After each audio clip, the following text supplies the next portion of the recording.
Olá, seja bem-vindo ao Direito Administrativo Facilitado.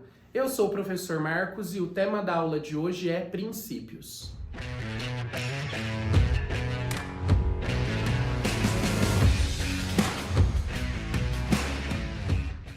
É muito comum que as pessoas que entram em contato com o direito administrativo se deparem com a expressão LIMP. Essa expressão é formada pelas 5 primeiras letras dos princípios expressos no artigo 37 da Constituição Federal, que devem nortear a atuação da administração pública, direta e indireta, de qualquer dos poderes da União, dos Estados-membros, Distrito Federal e municípios. A doutrina classifica esses princípios como princípios expressos ou explícitos, justamente porque é possível ler esses princípios no artigo 37 caput da Constituição Federal. São eles os princípios da legalidade, impessoalidade, moralidade, publicidade e eficiência. O princípio da legalidade pode ser compreendido em 2 sentidos. Isso porque a legalidade para a administração pública é diferente da legalidade para o particular. Do ponto de vista da administração pública, o princípio da legalidade significa que o agente público só pode fazer o que a lei autoriza ou determina que ele faça.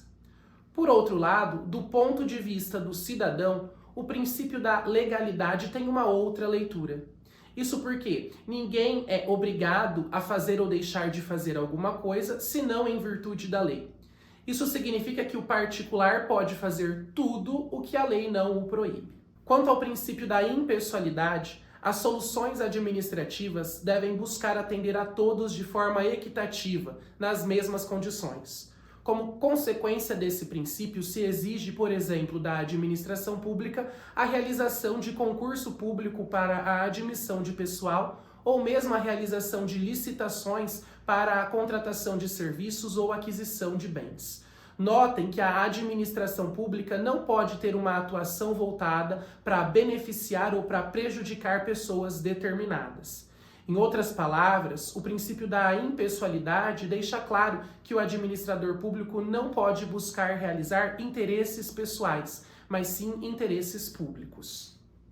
O princípio da moralidade, por sua vez, impõe que a atuação administrativa deve ser ética, proba, pautada na boa-fé.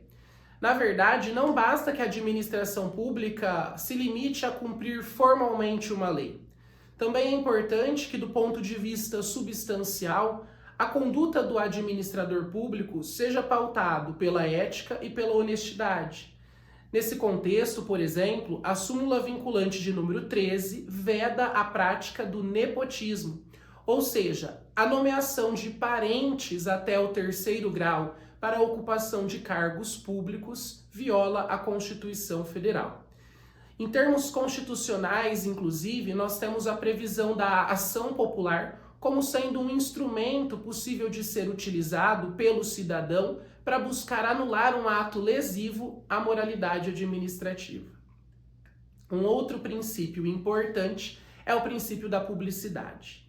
O princípio da publicidade impõe que os atos administrativos devem ser acessíveis a todos, ou seja, os atos administrativos precisam ser transparentes, a atuação do administrador público deve ser transparente, sendo o sigilo tratado aqui como exceção da regra.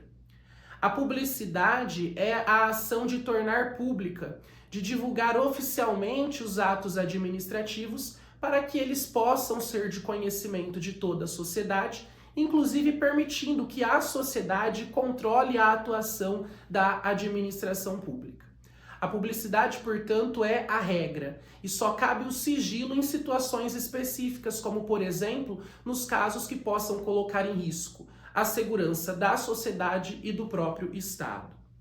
Só cabe um grande alerta com relação ao princípio da publicidade. Isso porque a divulgação dos atos no Diário Oficial não pode ser confundida com o princípio da publicidade. A divulgação dos atos da administração pública no Diário Oficial é apenas uma das formas pelas quais a administração pública pode manifestar o princípio da publicidade. Mas, por exemplo, existem outros mecanismos, como até mesmo o portal da transparência.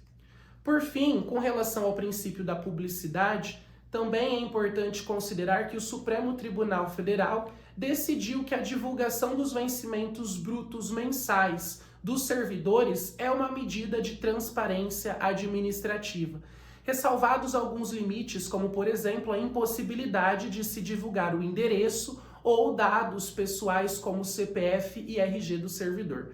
No entanto, em razão da gestão da coisa pública e da necessidade de prestação de contas, é possível a divulgação no Diário Oficial e no Portal de Transparência dos vencimentos brutos mensais dos servidores públicos.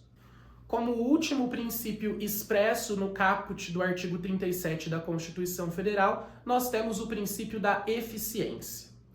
O princípio da eficiência pauta uma atuação da administração pública voltada para o resultado. As atividades administrativas e as políticas públicas devem funcionar, ou seja, elas não devem ser simplesmente burocráticas. A eficiência é o dever da boa administração. Esse princípio ele não estava previsto inicialmente na Constituição Federal e só foi inserido no artigo 37 caput com a reforma administrativa promovida pela Emenda Constitucional 19 de 1998. E diante desse princípio, fica claro que não basta para o administrador público apenas agir dentro da legalidade e da moralidade. O administrador público ele deve realizar a atividade administrativa com presteza, com rendimento, gerando resultados satisfatórios, positivos, com qualidade e economicidade. Além desses princípios que são expressos, existem outros princípios que também norteiam a atuação da administração pública, mas que não foram escritos na Constituição Federal. São, portanto, princípios implícitos. Ou seja, apesar de não terem sido escritos na Constituição Federal, a partir da sua leitura é possível se extrair a sua existência e o seu significado. Esses princípios implícitos são também chamados de supraprincípios do direito administrativo, e são dois: o princípio da supremacia do interesse público e o princípio da indisponibilidade do interesse público. O princípio da supremacia do interesse público indica que o interesse da coletividade deve prevalecer sobre o interesse particular.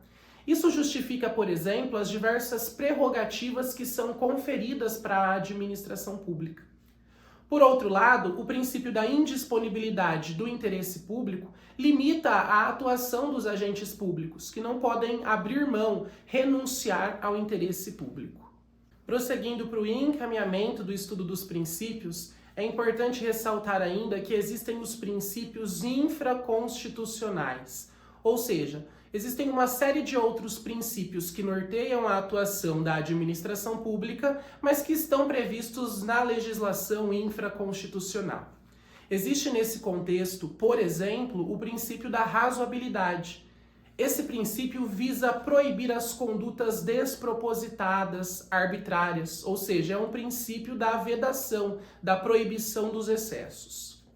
Temos ainda o princípio da proporcionalidade, que impõe a adoção pela administração pública dos meios adequados e necessários para atingir os seus fins e que as vantagens sempre superem as desvantagens.